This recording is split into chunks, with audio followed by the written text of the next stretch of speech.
In the era of pitch design, the industry has landed on a few general truths. These are things that in most situations are correct, but sometimes require a qualifier. One of them is that throwing hard is better. Another is that sweepers with more sweep are good. Or the more vertical movement you have on your fastball, the better the pitch will be. You can find some of these related to pitch usage as well. For example, sweepers aren't as good versus opposite-handed hitters, like a right-handed pitcher throwing one to a left-handed hitter. Or that sinkers aren't as effective in that same situation versus opposite-handed hitters. The last general truth about sinkers is what this video is about. We'll dig into why sinkers aren't as effective versus opposite-handed hitters. We'll talk about two pitchers that are incredibly confusing to me, and we'll finish things off by digging into what late movement is, and maybe if there's a way for us to quantify it. If we break down pitch types into 8 subtypes, we can see that sinkers are not that great when thrown by right-handed pitchers to left-handed hitters. They have the lowest K- walk, the highest WOBA, and the highest hard hit rate. The perk is that sinkers have the highest ground ball rate. It's a very one-dimensional pitch that in a way makes you dependent on batted ball luck. Sinkers improve in a variety of areas when they're thrown to same-handed hitters, so a right-handed pitcher throwing it to a right-handed hitter. If you're wondering why, I think for the most part, it has to do with how the pitch moves relative to a hitter's bat. This is a pretty anecdotal concept, but sinkers to left-handed hitters run down a hitter's barrel. So in flight, there are theoretically more points at which you can catch the ball, even if you're early or late. To right-handed hitters, there's less of that interaction or overlap because the ball's not running down a hitter's barrel, but rather crossing over the barrel. The problem is just that this is too high level of analysis to give you the full picture. Cameron Levy wrote a great piece for Pitcher List where he pointed out that sinkers can actually work versus opposite-handed hitters if they possess a specific combination of qualities, more drop and less run. This makes sense. The things that work versus opposite-handed hitters are those with more vertical characteristics. Think about four-seam fastballs, curveballs, or more depth-focused sliders. Sinkers and sweepers are more laterally oriented pitches. So if you can find a subclassification of pitch type that has more vertically focused characteristics like this, in this case more drop and less run, then perhaps it could work to opposite-handed hitters. Levy points out that these drop sinkers have a pretty neutral difference on some key stats when considering the sample thrown to same-handed hitters versus opposite-handed hitters. The barrel rate is slightly higher, small xWOBA difference, and comparable ground ball rate. Sinkers are almost always going to be better in same-handed matchups, as I said, but this subset of sinkers is where you find the smallest of those platoon splits, especially when you compare those splits to rising sinkers, which don't drop as much. Think more traditional two-seam fastballs here. The xWOBA on contact jumps 50 points between handedness on these rising sinkers, and there are more fly balls. It's just not as effective of a pitch. Marcus Stroman is the king of these sinkers with more drop. Logan Webb throws a good amount of these, Dakota Hudson and Kyle Gibson. Left-handed pitchers with this shape include Ranger Suarez and Framber Valdez. I'm not saying that these are great pitches to throw, just that if you're thinking about throwing a sinker to the opposite handedness, it helps if it's one that has this added drop in more vertical shape as opposed to one that is in this two-seam or rising category. And that brings us to the two weirdest sinkers in baseball, Kyle Bradish and Javier Assad. Bradish's sinker makes absolutely no sense. It's 95 miles per hour, which is above average. It has 13 inches of vertical break and 10 inches of arm side run. Remember that our average righty sinker has 8 inches of vertical break and 15 inches of arm side run. So Bradish's is dropping less, so it's higher up on this plot, and it's running less, which is why it's more towards this midline. Bradish's sinker fits in our rising sinker category. It almost looks more like a four-seam fastball than a sinker based on the movement, but he is throwing it with a two-seam orientation. And it is absolutely dominating not only all hitters, but left-handed hitters particularly this season. The pitch is missing bats at a 30% clip with an 11% swinging strike rate, which is above the average on both metrics relative to other sinkers. The pitch allows a good amount of fly balls, which I think makes sense based on the more four-seamy shape of the pitch, but the X-lug is super low and hitters are really struggling to do damage on it. This is despite the fact that his location this season has literally been middle of the plate. When you look at what I like to call a damage heat map, where the higher concentrations of red shows where in the zone the damage is being created, lefty hitters can't touch this pitch, despite the fact that his most frequent location is literally middle of the plate. Bradish throwing this sinker to lefties is also a new development. Last season, he only threw the pitch 7% to left-handed hitters and instead leaned on his four-seam fastball. But the four-seam kind of got beat up. It allowed a .500 slug and missed bats at a below-average rate. This year, the gamble seems to have been, let's increase the usage on his sinker and see if it decays the effectiveness. And it hasn't, not even close. He's absolutely carving with the pitch. Javier Assad is another pitcher throwing a lot of sinkers to left-handed hitters, 22% to be exact. It's not his primary fastball to lefties, that's his four-seamer, which he throws 30%, but he uses both fastballs a lot to left-handed hitters.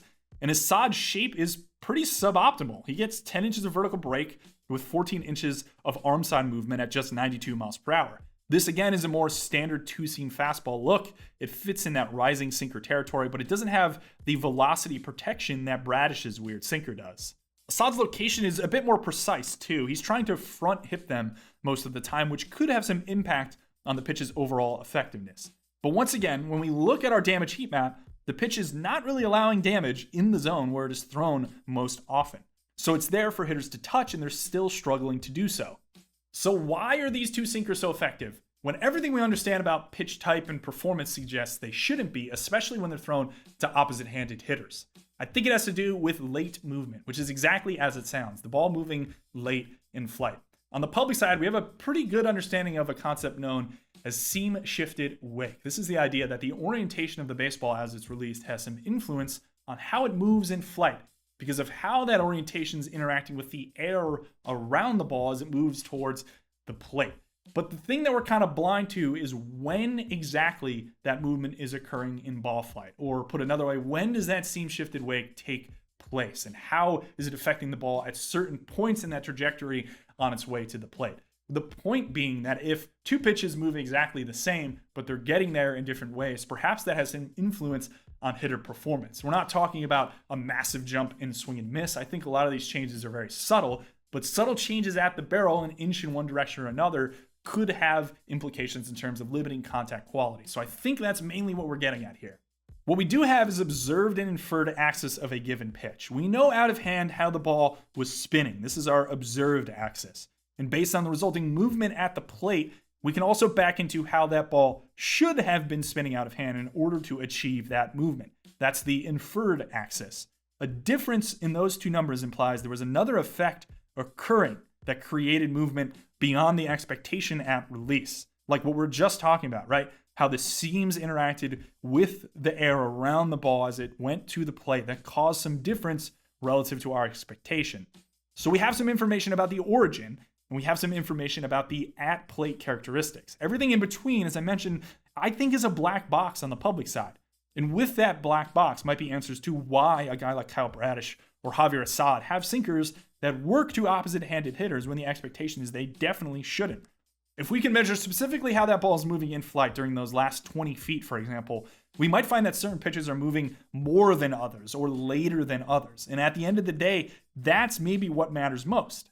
This ball flight information is something that a lot of MLB organizations can build models around. It's often called unexpected movement, or in the case of our sinkers, unexpected sink. It's gathered using information from a hardware known as Hawkeye, which is now in all Major League Baseball stadiums. It allows you to peer into this black box, at least, that we have on the public side. So gathering that information and combining with another key element, which is how the body moves, right? Organizations from that same hardware can gather biomechanic information, even if it's slightly inaccurate, they'll at least have more advanced systems to help understand how the body's moving and getting to certain release points. So teams and orgs now can make unexpected movement models based off this black box of ball flight and this biomechanic black box to some extent. By them looking into that, they have a more accurate idea of maybe when pitches are moving, how they're moving late. I do think that biomechanic side is even more fascinating. I hope one day we get it on the public side.